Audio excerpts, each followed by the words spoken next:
Voice ওভারটা যখন দিচ্ছি maybe তখন 28 তারিখ গুনগুনের বার্থডে, এটা 27 তারিখ মিডনাইট।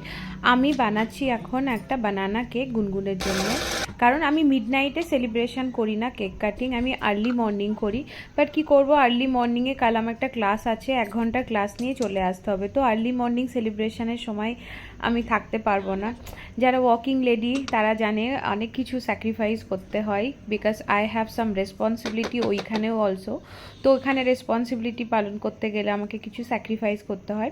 কেকটার রেসিপি যদি চাও তাহলে আমি দিয়ে দেবো। আর তারপরে মিডনাইটে জাস্ট ও ঘুম ভেঙে গেল, তাই বাস ওকে উইশ করলাম, ও একটু প্রে করলো। আর তারপরে ও আবার ঘুমিয়ে পড়ার পরে ওর জন্য যে গিফটগুলো সারপ্রাইজ প্যাক করেছি সেই গিফটগুলো ওকে সকালবেলায় দিয়ে দেবো টেবিলে। ও ঘুম থেকে উঠে তখন এই কেকটা কাটবে আর সেলিব্রেট করবে। রাধে রাধে বলছে এখন, রাধে রাধে।